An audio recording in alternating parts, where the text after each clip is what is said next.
Aujourd'hui, j'ai le plaisir d'accueillir Saverio Tomasella. Saverio est docteur en psychologie clinique, psychanalyste et écrivain. Il est aussi l'auteur d'essais et de romans, traduits en plusieurs langues. Son ouvrage, Renaître après un traumatisme, a reçu le prix Nicolas Abraham et Maria Torok en 2012, et ses Amitiés qui nous transforment nominé pour le prix Psychologie Magazine en 2018.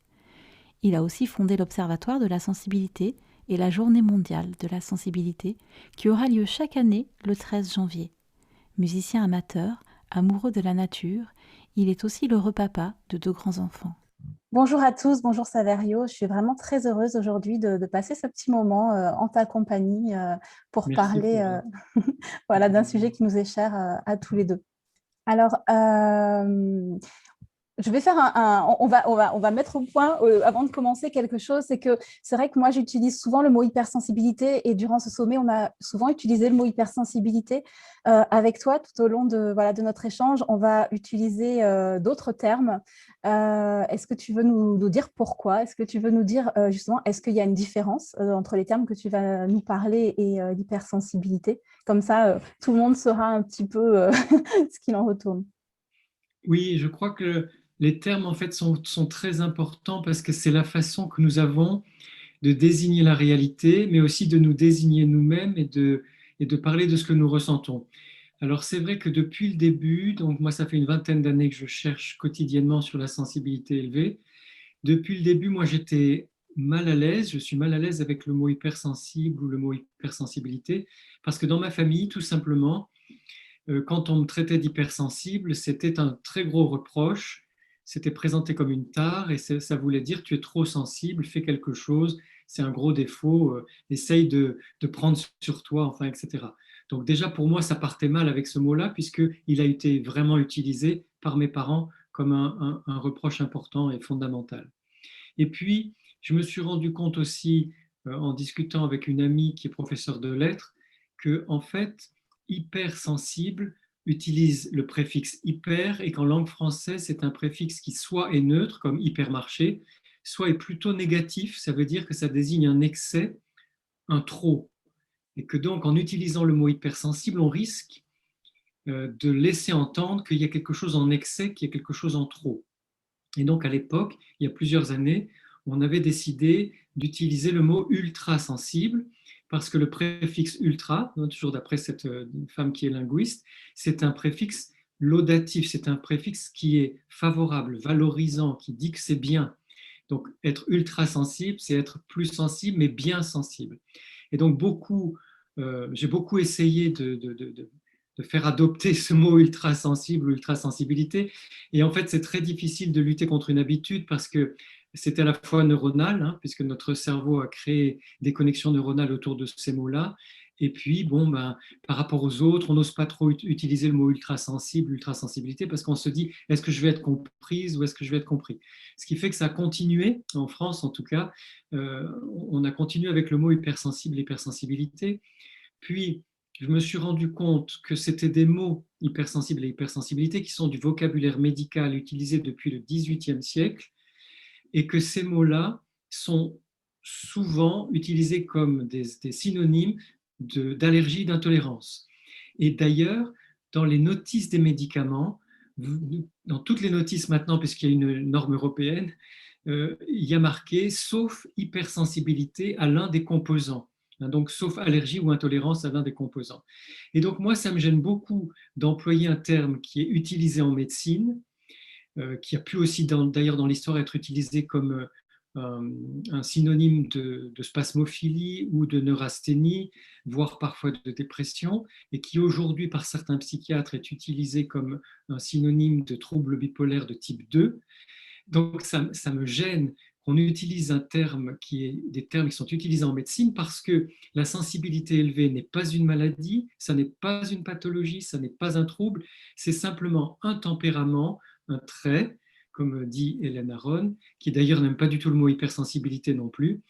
Et donc j'essaye d'employer d'autres mots simplement pour faire réfléchir et poser les choses différemment à partir du mot sensibilité, qui est le mot qui concerne tous les humains, puisque nous sommes caractérisés, nous humains, par notre sensibilité, plus ou moins forte. Et donc, de caractériser cette sensibilité pour 31% de la population, puisque la dernière étude qui date de 2018 prouve que nous sommes quasiment un tiers de la population, c'est-à-dire plus d'1,8 milliard de personnes sur Terre, et donc des millions et des millions en francophonie, de caractériser ces 31% de la population comme étant hautement sensibles, très sensibles, ou des grands sensibles, et parler de sensibilité élevée. Oui, c'est ça, j'ai découvert ça il n'y a pas longtemps, on est passé à plus de 30%, hein. On n'arrêtait pas de parler entre les 15 et les 20%, et maintenant on est à 30, ce qui commence à être énorme en fait. Oui, alors c'est vrai que Helen Aron, son étude datée de 1993, publiée en 1996, auprès d'un échantillon de 300 personnes en Californie, et c'est vrai qu'on s'était appuyé sur ces premiers chiffres-là, 15 à 20% de la population. Et moi, du côté de la francophonie, je me disais ça ne colle pas parce que je trouvais vraiment qu'il y avait à peu près 30% de la population qui était hautement sensible. Et je suis très heureux parce qu'en 2018, une étude anglo-saxonne faite par des chercheurs américains, britanniques, australiens et canadiens a montré qu'il y avait en fait à peu près 31% de la population qui était caractérisée par la sensibilité élevée. Est-ce que tu as l'impression que c'est en augmentation ou c'est juste qu'on a des moyens de le reconnaître mieux maintenant? C'est sûr qu'on a des moyens de le reconnaître mieux maintenant et que la deuxième étude est plus fiable puisqu'elle a été faite sur un échantillon de 900 personnes dans différents pays avec une méthodologie plus rigoureuse. Donc, je pense qu'il y a ça qui joue, mais il est possible aussi que ce monde chaotique, violent, dur, en crise depuis longtemps, en plus maintenant avec la pandémie, soit un monde qui, de toute façon, puisse provoquer en réaction des formes de sensibilité élevée qui ne sont pas des formes de sensibilité élevées qui viendraient de la naissance ou en tout cas de la petite enfance, mais qui peuvent aussi apparaître au cours de la vie, au fil des épreuves que nous vivons. Et donc, il est possible que ce chiffre soit un peu en augmentation. Oui, tu voudrais dire carrément qu'en fait, ce qui se passe actuellement aurait pu déclencher des personnes qui seraient… c'est ça, suite à un traumatisme, en fait, ou quelque chose, un événement un peu difficile.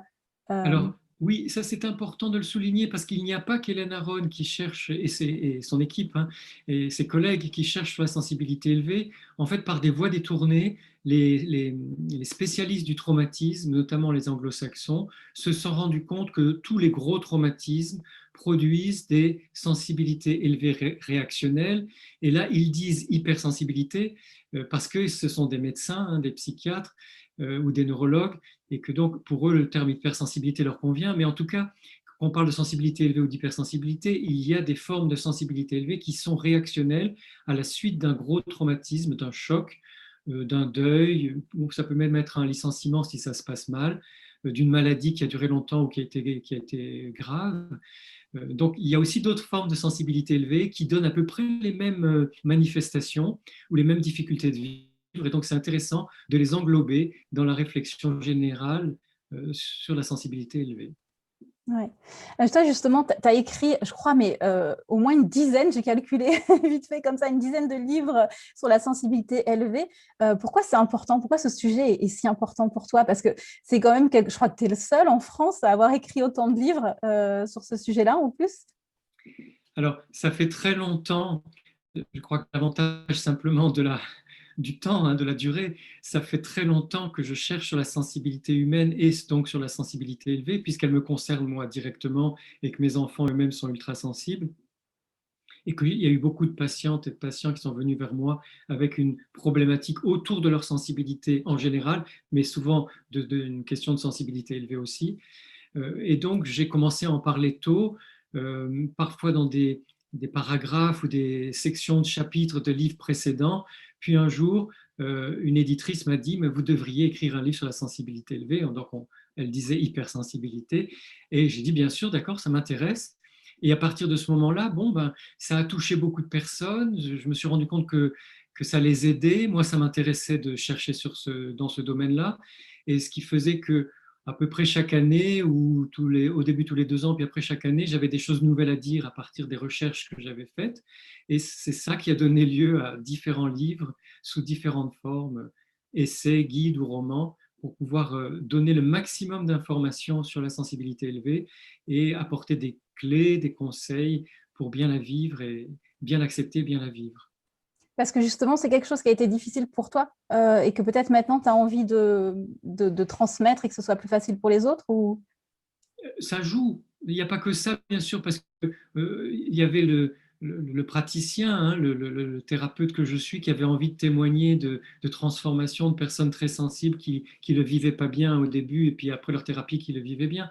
Et il y avait aussi l'intérêt de cette population occidentale qui probablement aussi en a ras-le-bol d'une société mécanisée, virtualisée, technicisée, machiste encore pour la plupart, et où une grande partie de la population a envie de pouvoir exprimer sa sensibilité, ses émotions, ses sentiments, ses intuitions.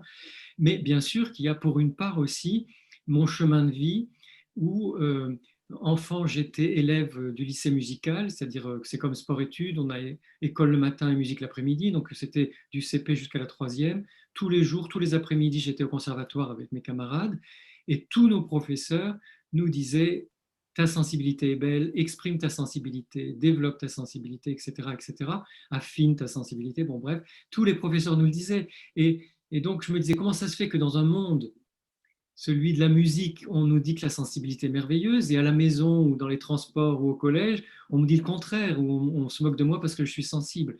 Donc, c'est vrai que moi, j'ai une histoire particulière avec la sensibilité et que j'ai très envie de tout faire pour la réhabiliter, la valoriser, montrer à quel point c'est merveilleux et aider toutes les personnes qui sont très sensibles.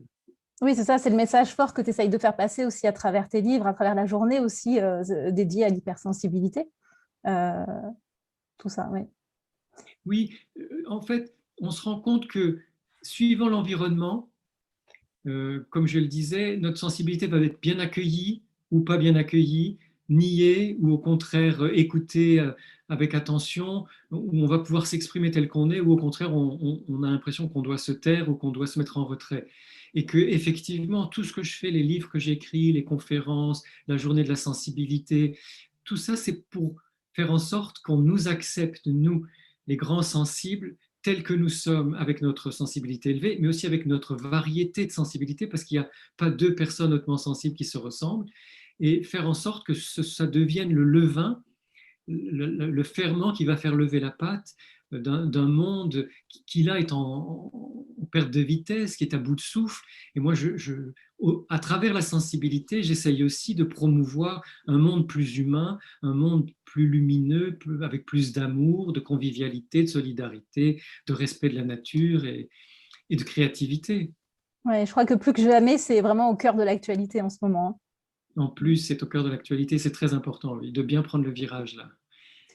Et est-ce que tu peux nous dire comment ça se passe justement quand on est adulte et qu'on découvre sa haute sensibilité? Est-ce que, voilà, dans ce que toi tu remarques, est-ce que dans quelles circonstances en général ça se fait? Est-ce que c'est quelque chose de facile? Est-ce que je me demandais si on pouvait passer par des phases. Je sais que par exemple, quand on fait des tests pour le quotient intellectuel, hein, il peut y avoir vraiment des phases comme ça d'acceptation, de déni. Voilà. Est-ce que c'est pareil pour l'hypersensibilité?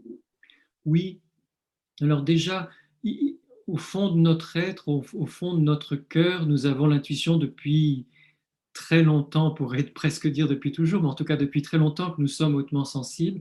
Mais parfois, c'est parce qu'on nous reproche trop souvent notre sensibilité, notamment dans le monde du travail, qui reste un monde extrêmement dur et finalement fermé à la sensibilité et fermé à l'humain. Donc, c'est ce genre de reproche ou le sentiment de décalage avec d'autres qui font qu'à un moment, on se pose des questions sur sa sensibilité. Alors, soit en discutant avec des amis ou une personne de la famille, ou en thérapie, ou en lisant un livre, en écoutant un podcast, une émission de radio, etc., on va se rendre compte qu'on est concerné par cette sensibilité élevée, cette sensibilité différente et élevée, parce qu'elle n'est pas qu'élevée, elle est aussi particulière, elle est différente. Et soit on va apprivoiser cette idée très progressivement et cette progression fait que finalement, il ne va pas y avoir de phase particulière, ça se fait lentement et ça se fait à notre rythme. Soit quelqu'un nous l'apprend en disant oh ben, j'ai l'impression que tu es hypersensible ou hautement sensible, tu devrais lire tel livre, etc. Soit c'est en thérapie qu'on nous le dit. Et à ce moment-là, effectivement, on peut avoir dans la première phase un mouvement de recul ou de résistance en se disant oh non, pas moi, qu'est-ce que c'est que ce truc-là? Est-ce que ça veut dire que je suis anormal ou que quelque chose ne va pas? Comment je vais faire pour vivre parmi les autres si je ne suis pas comme les autres? Donc effectivement, il peut y avoir une phase de de retrait, de repli, de résistance, de refus, voire de déni. Et puis, petit à petit, on apprivoise l'idée parce qu'on sent bien qu'elle correspond à notre réalité profonde, à notre être, à ce qu'on est. Et à ce moment-là, on peut avoir une phase de colère où on se dit mais comment c'est possible, pourquoi je m'en suis pas rendu compte plus tôt, ou pourquoi mes parents m'ont pas aidé à mieux vivre ma sensibilité, où on va être révolté contre tous les environnements qui ne nous acceptent pas. Et cette phase est saine, elle est nécessaire, on a besoin aussi de pouvoir exprimer notre colère.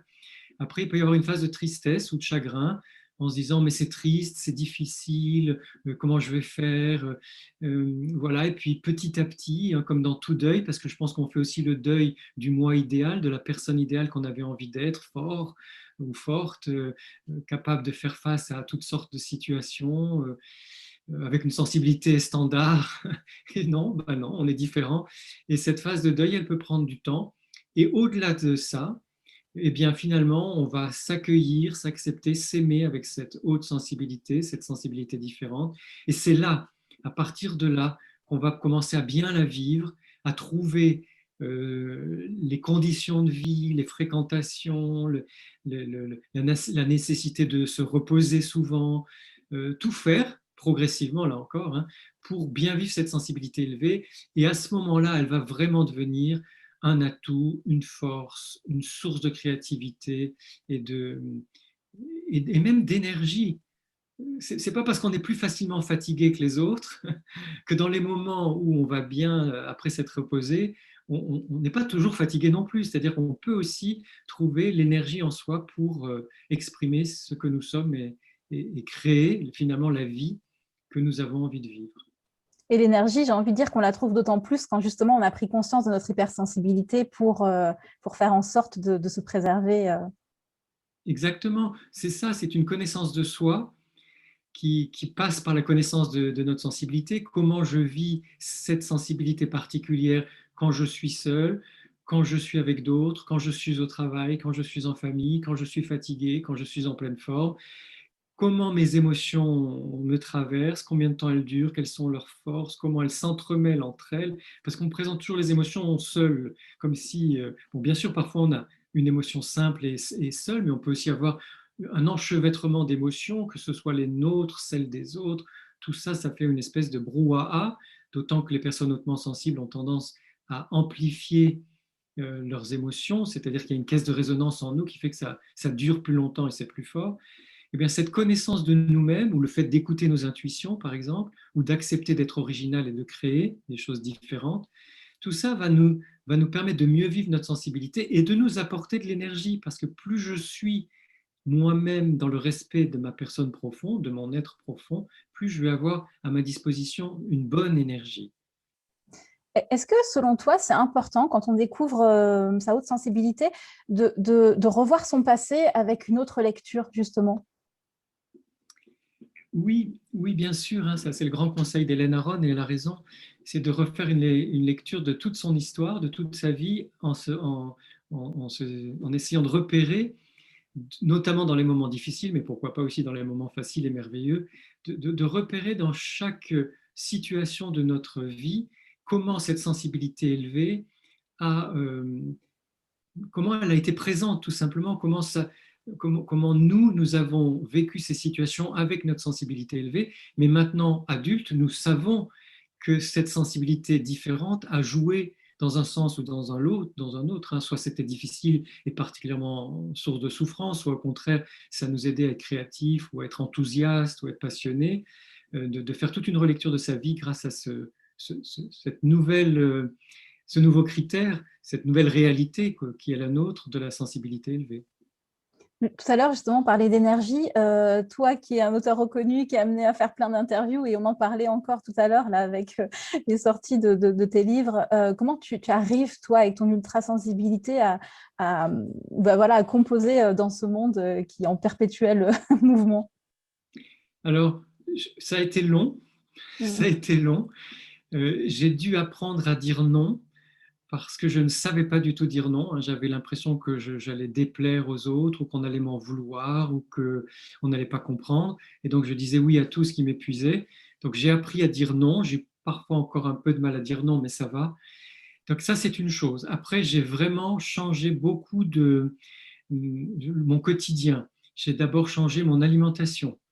J'ai une alimentation plus légère, j'ai une alimentation sans gluten, je mange peu de viande rouge, même peu de viande en général, je mange beaucoup de légumes, je fais attention à la qualité de la nourriture, je mange quasiment tout de qualité biologique ou locale, parce que ça c'est une question d'énergie. J'ai arrêté tout ce qui est café, thé, chocolat, vin, même si je buvais pas énormément, mais et alors que je suis un grand amateur de café, thé, chocolat et vin, hein. Du point de vue du goût, j'aime beaucoup, mais ça ne me réussit pas, donc je m'en passe. Mais j'ai remplacé par des tisanes qui ont énormément de goût, du rooibos parfumé. Enfin, en fait, on peut trouver plein de choses pour remplacer tout ça. Donc ça, mon alimentation, ça a été une des premières choses que j'ai faites. J'ai toujours été sportif avec beaucoup d'activités physiques. Donc ça, pour moi, c'est important. En vieillissant, parce qu'on change aussi, je ne fais plus du sport intensif. Maintenant, je vais plutôt marcher en forêt, nager lentement. Je fais du yoga, du qigong, des mouvements d'étirement, mais je fais ça tous les jours. Je fais une sieste tous les jours, et qu'elle dure 10 minutes ou 20 minutes, mais je fais toujours une sieste. Je fais des pauses chaque fois que je sens que je suis fatigué, même si ce sont des mini-pauses de 2-3 minutes. Je prends le temps soit de fermer les yeux en m'asseyant, soit de m'allonger un peu, soit de bouger. Je bouge, je danse. Bon, j'ai la chance. Alors, j'ai aussi déménagé parce que j'étais un urbain. J'avais grandi et vécu dans des grandes villes, Paris et Nice. Et je me suis rendu compte que les centres-villes ne me correspondaient pas du tout. Donc, je suis venu habiter en pleine campagne, dans le Perche, avec des forêts autour de moi. J'ai maintenant une maison avec un jardin et des arbres, des oiseaux, des écureuils et des hérissons. Et en fait, je me rends compte que le simple fait d'aller dans le jardin, regarder les fleurs, toucher les arbres, parler aux oiseaux, siffler avec eux, eh bien, rien que ça me fait du bien et ça me ressource. Donc, c'est un ensemble de choses. Et puis aussi, les fréquentations. C'est-à-dire que je suis devenu beaucoup plus sauvage. J'accepte de voir moins de monde, de faire les choses à mon rythme. Je ne regarde pas la télévision, ça fait des années maintenant que je n'ai pas la télévision. Je choisis les films que je regarde, ce sont des DVD ou des documentaires. Donc tout ça, c'est une régulation qui fait que je choisis au quotidien tout ce qui est bon pour moi. Et finalement, je suis entouré de personnes qui me comprennent, alors qu'ils sont souvent plus ou moins comme moi, mais en tout cas qui me comprennent. Et ça fait que j'ai une vie plutôt douce. Bon, à part le travail, je travaille trop, mais en dehors de ça, j'ai une vie qui est douce, qui est agréable, qui est tranquille, voilà, je respire. Et ça, je pense que j'ai mis du temps à comprendre que je pouvais me respecter et m'écouter au point de mettre en place dans ma vie tout ce qui est bon pour moi. Justement, tu disais que avoir du mal à dire non, c'est vrai que c'est quelque chose qui revient, j'ai envie de dire tout le temps, en tout cas très très régulièrement. Pourquoi les personnes hautement sensibles ont tant de mal en fait à poser leurs limites et à penser à elles d'abord? Je pense que ça vient de plusieurs choses.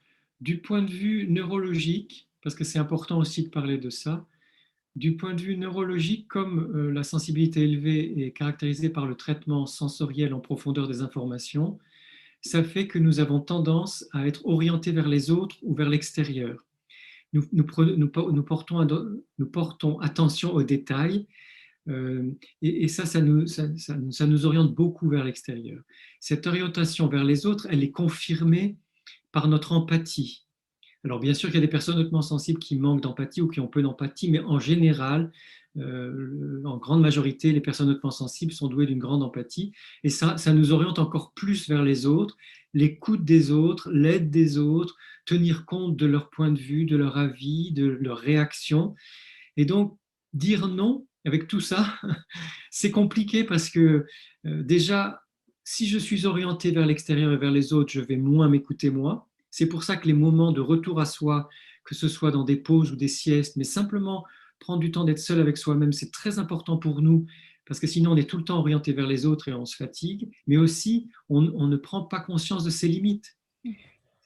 Il n'y a que si je suis vraiment en moi-même, à l'écoute de moi-même, que je vais percevoir mes limites. Donc il y a déjà cette orientation vers les autres qui nous défavorise, on va dire, dans la possibilité de dire non. Et puis l'empathie nous pousse à être bienveillants, nous pousse à être serviables, nous pousse à être solidaires, etc., etc. Et du coup, c'est très très difficile de dire non dans ces cas-là. C'est-à-dire qu'on pense à ce dont l'autre a besoin. Si l'autre nous demande un service ou de faire quelque chose, on le fait parce que c'est important. On sait que pour elle ou pour lui, c'est important. Donc, on a besoin de ces moments de retour à soi, pas simplement donc des pauses de repos physique, mais aussi de retour à soi pour se rendre compte vraiment, est-ce que j'en suis capable? Est-ce que j'en ai l'énergie? Est-ce que c'est le bon moment pour moi? Et si je ne m'en sens pas capable, si je n'en ai pas l'énergie, si ce n'est pas le bon moment pour moi, c'est important que je dise non pour me protéger. C'est fou parce que c'est une merveilleuse qualité, c'est beau en fait d'être voilà, vers les autres et finalement ça peut nous porter préjudice, quoi. Oui, parce que tout est une question d'équilibre et de sagesse dans la vie. On peut aider les autres et c'est très bien, mais on a besoin aussi de pouvoir penser à soi. Moi, je me souviens d'une période avant que je déménage, donc j'habitais au centre-ville à Nice, où j'aidais énormément toutes les personnes sans abri, les clochards, les SDF, etc., qui étaient dans mon quartier, parce que c'était un quartier central très populaire, où il y en avait énormément. Ben, j'ai passé énormément de temps, j'ai dépensé énormément d'énergie et d'argent. Je ne le regrette absolument pas, hein, je suis très content de l'avoir fait. Et la porte de mon appartement était ouverte pour que les gens puissent venir manger, prendre des douches, téléphoner, utiliser mon ordinateur, laisser leurs affaires, parce que le monde de la rue est un monde violent aussi, où les gens se volent les choses entre eux. Bon, j'ai fait ça, peut-être j'étais plus jeune, j'avais plus d'énergie, c'était possible, mais il y a aussi des limites, c'est-à-dire que j'ai donné de l'argent, enfin j'ai prêté de l'argent à des personnes qui me disaient qu'ils allaient me rembourser, j'ai jamais été remboursé, à des périodes où j'avais cruellement besoin d'argent moi-même et où je me suis retrouvé dans des situations difficiles pour mes enfants et pour moi. Donc j'ai aussi appris que c'est bon d'être solidaire, d'être orienté vers les autres, de s'occuper des autres, mais qu'il y a un moment de fait, hein, dans la réalité, on doit aussi penser à soi et faire ce qui est bon pour soi. Oui, c'est important de le dire, je pense, et de le redire. Tu parlais aussi de l'alimentation. Alors, c'est vrai que ben, moi, j'en ai entendu parler, c'était ben, l'an dernier, pour la première fois, lors d'une conférence au Happy Conf, et j'ai voulu tester. Donc, moi, j'ai testé depuis janvier aussi d'arrêter le lactose, le gluten, le sucre. Enfin, moi, j'ai complètement arrêté le sucre. Et c'est vrai que c'est juste assez magique et incroyable, hein. Moi, j'ai été très, très étonnée de l'énergie qu'on retrouve. Et je pense en effet que ça vaut le coup quand on est hautement sensible comme ça de tester, au moins de se dire, tiens, Oui, moi voilà, j'étais partie pour un test pour voir et en fait, voilà, j'ai jamais quitté le test. et tu as raison, parce que en le précisant comme ça, c'est encore plus simple à pratiquer, et en plus de préciser que le sucre n'est pas bon pour nous hautement sensibles. Donc, pas de lactose, pas de gluten, pas de sucre. Et déjà, si on met tout ça en place et qu'on boit suffisamment d'eau, alors l'eau plutôt tiède ou chaude, c'est encore mieux du point de vue de l'énergie. Hein, l'eau tiède ou chaude nous apporte plus d'énergie que l'eau froide qui nous en prend, puisque le corps doit réchauffer l'eau qui est froide. Donc, si on suit tout ça, et qu'en plus on se débrouille pour avoir un bon sommeil, puisque nous avons besoin d'au moins 1 heure de sommeil en plus que les autres, si nous avons en plus un bon sommeil, là, tout se passe beaucoup mieux. Ouais, ouais, à tester.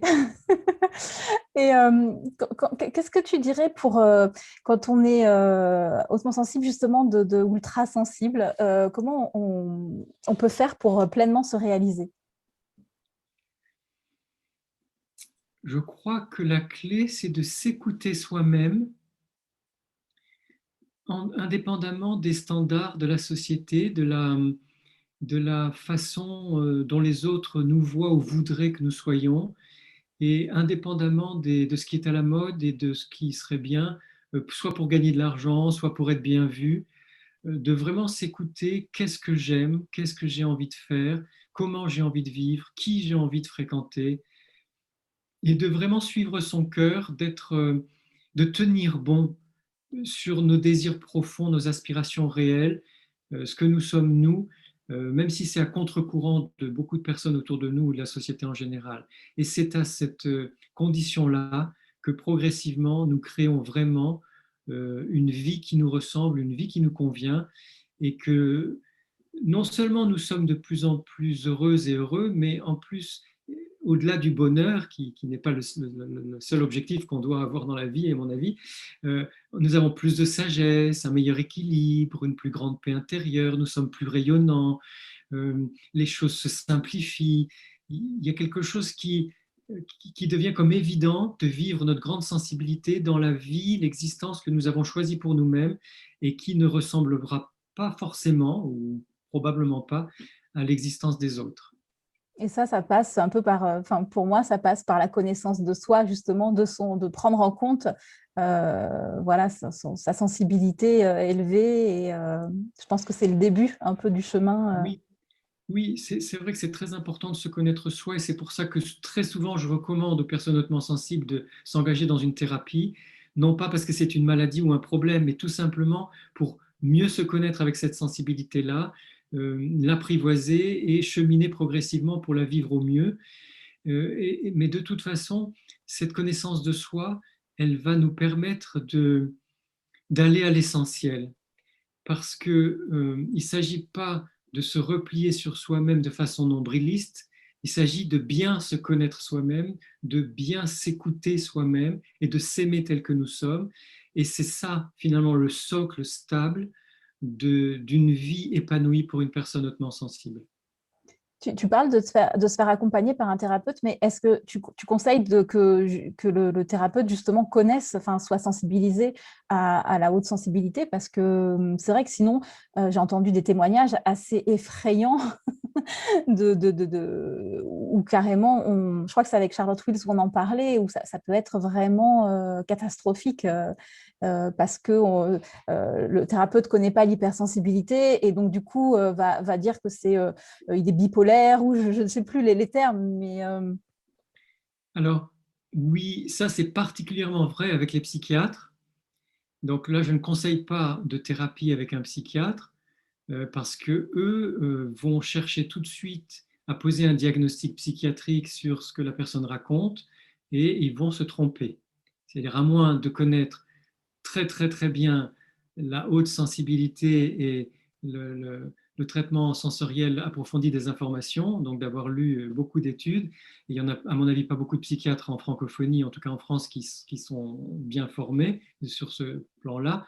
Ils vont tout rabattre sur des pathologies plus ou moins lourdes et passer complètement à côté de la spécificité de la personne qu'ils reçoivent et ils ne vont pas l'aider à bien accepter cette sensibilité, l'apprivoiser et l'exprimer au mieux. En revanche, dans des thérapeutes qui ont comme but l'épanouissement de la personne, sa libération des conditionnements, le fait qu'elle s'accepte comme elle est, s'ils sont humains, eux-mêmes suffisamment sensibles, pas forcément hautement sensibles, mais suffisamment sensibles, le cœur ouvert et qu'ils ne connaissent pas bien la sensibilité élevée, c'est pas grave parce qu'ils vont accepter l'autre dans sa singularité avec cette sensibilité-là et l'aider à cheminer vers un mieux-être et un plus grand épanouissement. Donc, c'est sûr qu'on peut dire qu'il vaut mieux trouver une thérapeute ou un thérapeute qui connaissent la sensibilité élevée sans que ce soit non plus un ayatollah fanatique de telle étude scientifique ou de tel type d'appellation, parce que ça peut devenir du dogmatisme aussi et de l'endoctrinement, et c'est pas bon. Je crois que le plus important en thérapie, c'est de trouver une humaine ou un humain, vraiment humaine, vraiment humain, le cœur ouvert, qui nous respecte complètement et qui nous accompagne, nous, dans notre singularité, sur notre chemin d'être humain, vers l'épanouissement, avec la sensibilité qui est la nôtre. Et ça, c'est, à mon avis, le plus important. Et s'écouter aussi. Si on sent qu'il y a quelque chose, se faire confiance et pas y aller et en trouver un autre aussi, je pense. Oui, tout à fait. Toujours s'écouter. Toujours Et quand quelque chose ne va pas, en parler au thérapeute. Et si vraiment elle ou il ne veut pas entendre, changer de thérapeute. Ça, c'est important aussi. Il y a, dans son livre, il y a Hélène Aron qui disait que justement, il y a l'hypersensibilité qui existe aussi chez les mammifères, chez tous les mammifères. Et que ça a une fonction, selon elle, vraiment précise comme avertir du danger. Est-ce qu'on peut transposer ça pour nous, les humains? Comment tu vois les choses, toi? Alors, c'est intéressant parce que chez les mammifères, il y aurait 20% des animaux qui seraient caractérisés par cette sensibilité particulière, qui sont effectivement, les animaux très sensibles sont des lanceurs d'alerte, ils sont plus prudents, et ils sont donc capables de repérer à la fois les meilleures zones de nourriture, mais aussi les moments où il y a des dangers, et le fait qu'ils partent tout de suite dès qu'ils sentent un danger, ça indique au reste du troupeau qu'il y a quelque chose et qui donc le met en alerte des personnes, des individus du troupeau qui seraient moins sensibles. Donc c'est vrai chez les humains aussi. Je pense que les personnes hautement sensibles sont des lanceurs d'alerte. Nous sommes plus prudents, nous sommes plus attentifs et attentives, nous sommes plus intuitives et intuitifs. Tout ça, ça joue et fait que nous sommes probablement des pionniers, non pas des conquérantes et des conquérants, ça ne nous convient pas, nous ne sommes pas des combattantes et des combattants, mais des pionnières et des pionniers, c'est-à-dire que nous sentons là où il est bon d'aller, soit parce que rester là où nous sommes, ce serait dangereux, soit parce qu'il y a d'autres endroits qui sont meilleurs pour nous. Et je pense que justement le fait de créer un monde nouveau, plus humain, plus sensible, plus respectueux, plus solidaire, etc., plus, plus, plus capable d'amour, ça nous incombe aussi à nous, personnes hautement sensibles, parce que nous sentons bien que ce monde-là est meilleur pour tout le monde et pas simplement pour nous. Ce qui est intéressant, c'est que s'il y a donc 31% de personnes hautement sensibles, ça veut dire que nous ne sommes pas non plus que des grands mammifères qui avons ces capacités-là, même si nous les avons, nous, personnes hautement sensibles. Il est fort possible que dans l'humain hautement sensible, il y ait beaucoup plus, notamment du côté des sentiments et des émotions, quelque chose qui est encore plus complexe et qui reste à définir, justement en parlant de notre sensibilité élevée, et qui serait le propre des humains, et qui permettrait peut-être aussi des relations plus profondes, plus authentiques, plus vraies, plus créatrices, enfin aussi un monde qui soit meilleur au niveau des relations, et pas simplement les relations amicales, amoureuses et familiales, mais aussi les relations à l'école et les relations au travail. Et là, je pense que nous avons un grand rôle de pionnier à jouer également. C'est beau, je trouve, de voir ça comme ça. Et c'est vrai que moi, je le constate, j'ai plusieurs groupes comme ça de personnes qui se retrouvent, qui sont hautement sensibles. Et c'est incroyable comme l'énergie, en fait, qu'il y a, qui est vraiment très particulière et qui est enfin, moi, qui me touche énormément et que je pense qu'on ne retrouve pas ailleurs, en effet. Oui. Et dans les conférences là, qui ont eu lieu, on a parlé beaucoup de l'importance de donner du sens. Et je sais que c'est très, très important pour les personnes hautement sensibles. Est-ce que tu peux nous dire pourquoi c'est si important pour nous? Alors, ça n'est pas un jeu de mots, vous allez voir, c'est vrai. En fait, la sensibilité passe par nos sens. C'est complètement lié à nos sens. Et donner du sens, c'est pas simplement donner une signification, c'est aussi donner une orientation, et c'est donner de la sensibilité. C'est-à-dire que en fait, tout ça, c'est lié. On ne peut pas donner du sens à sa vie ou trouver un sens à sa vie, que ce soit une orientation ou une signification profonde qui lui apporte une valeur à cette existence, sans être pleinement dans notre sensibilité d'humain. Pourquoi? Parce que sinon, je vais chercher des idées ou des idéaux et je vais me les plaquer artificiellement sur moi. Or, ma sensibilité, c'est le seul outil qui puisse me permettre d'être en contact avec le réel, à l'intérieur de moi ou à l'extérieur de moi, les autres, la société, la nature. Et ce n'est qu'à travers ma sensibilité que je peux patiemment trouver quel sens, orientation et signification donner à mon existence, choisir ce sens. Et donc, pour moi, c'est complètement lié. Du coup, plus je suis sensible, plus je suis touché, plus je suis capable de réfléchir en profondeur sur le sens, orientation et signification ou symbolique que je veux donner à mon existence et que je souhaite peut-être aussi donner à l'existence de mes enfants, en tout cas comme cadeau, ou à des personnes proches, c'est-à-dire leur donner non pas un sens que je leur imposerais, mais l'idée de la possibilité, de la potentialité que chacune et chacun de nous peut donner un sens profond à son existence, et que c'est ça le moteur véritable de notre vie. Ça donne encore une raison de plus pour partir à la découverte de sa sensibilité. Oui, exactement, exactement. Tu as l'occasion justement de faire beaucoup d'interviews, on te pose plein de questions. Moi, j'ai envie de te demander quelles questions inédites tu aimerais que je te pose. On t'a Alors, jamais posé. ah, je dirais, ce qui est inédit et qu'on m'a jamais posé comme question, mais à quoi je réfléchis, c'est le lien entre la souffrance et la sensibilité élevée. En fait, si cette question est inédite, pour moi, elle est extrêmement importante et essentielle parce qu'il n'y a aucun lien réel entre sensibilité et souffrance, entre sensibilité élevée et souffrance. Ce n'est pas parce qu'on est plus sensible que les autres, parce qu'on est très sensible ou un grand sensible, qu'on va forcément souffrir plus. Les souffrances, elles naissent de difficultés, alors en dehors d'une maladie, bien sûr, il y a les maladies qui sont source de souffrance, mais les souffrances, elles viennent de difficultés que nous avons dans la relation avec les autres ou dans la relation avec notre environnement. Si un environnement, comme pendant la pandémie, un environnement politique m'impose le port du masque, le confinement et toutes sortes de choses comme ça, je vais souffrir parce que je suis bridé dans ma spontanéité, ma liberté.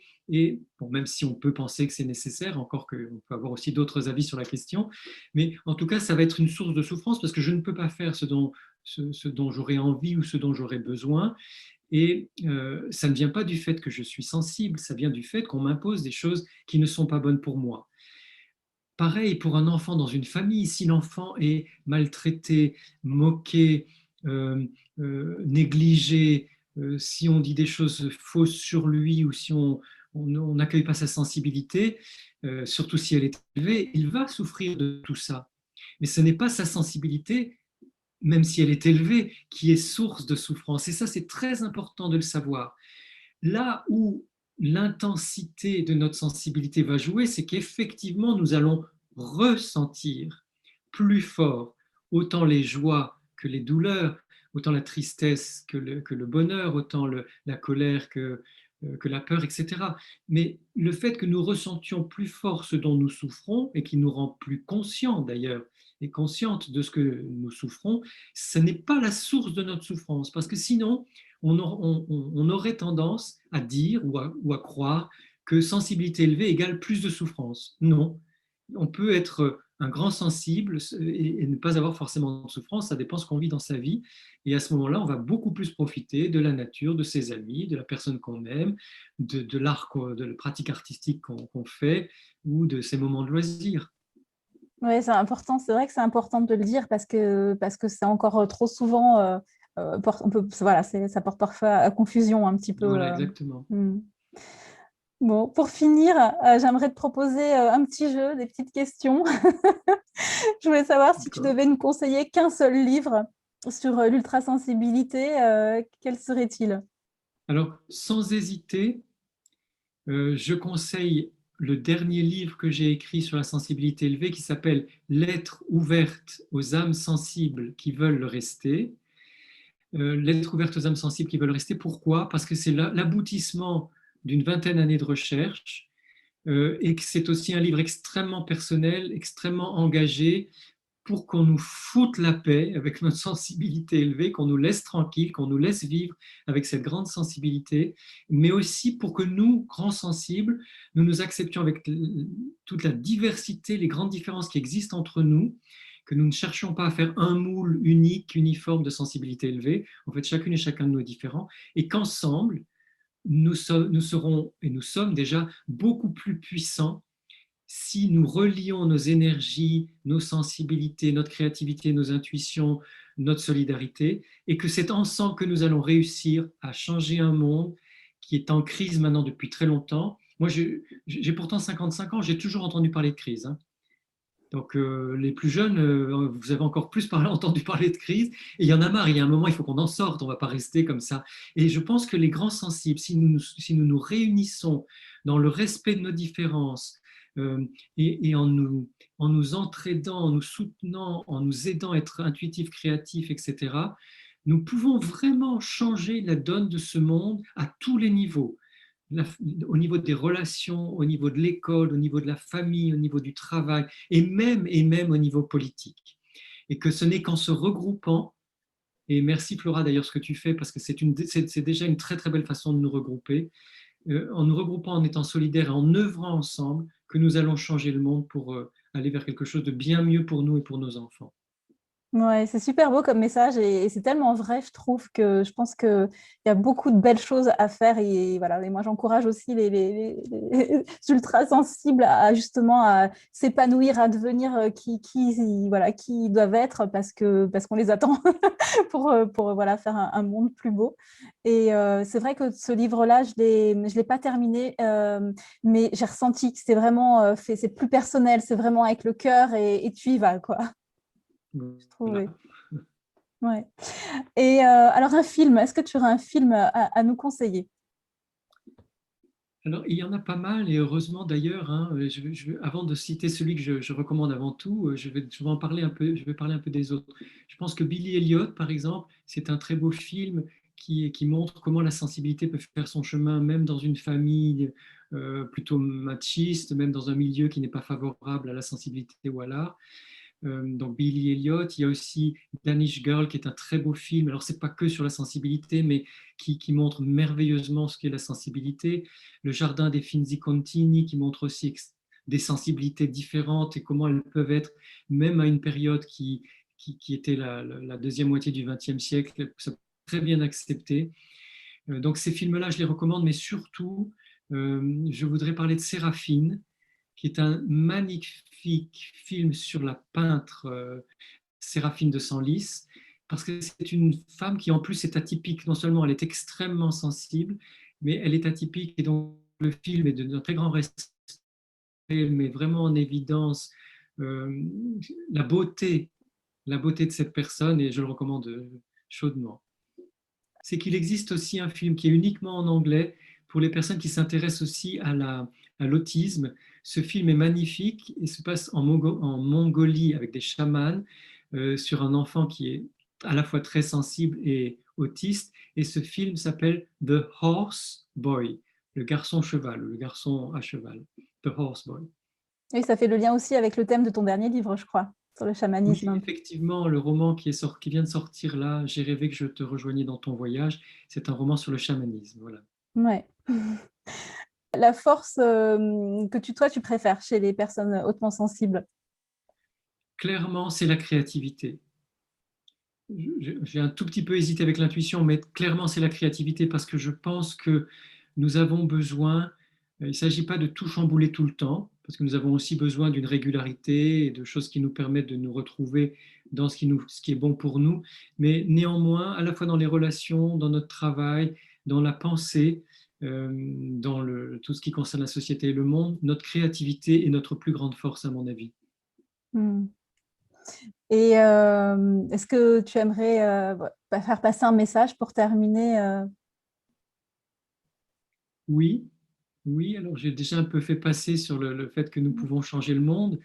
Le message que je voudrais faire passer, c'est vraiment un message d'amour.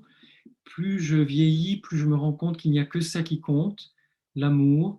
Et donc, je voudrais vous proposer à chacune et chacun de bien prendre le temps de vous aimer comme vous êtes, avec votre sensibilité telle qu'elle est, d'aimer votre sensibilité, de réussir probablement à la faire aimer par les personnes qui vous sont proches, et que nous, toutes et tous ensemble, nous continuions à faire aimer nos sensibilités et la sensibilité en général, mais aussi que nous soyons, grâce à notre sensibilité, à l'ouverture de notre cœur, capables chaque jour de donner de plus en plus d'amour aux personnes qui nous entourent et à la nature qui nous entoure.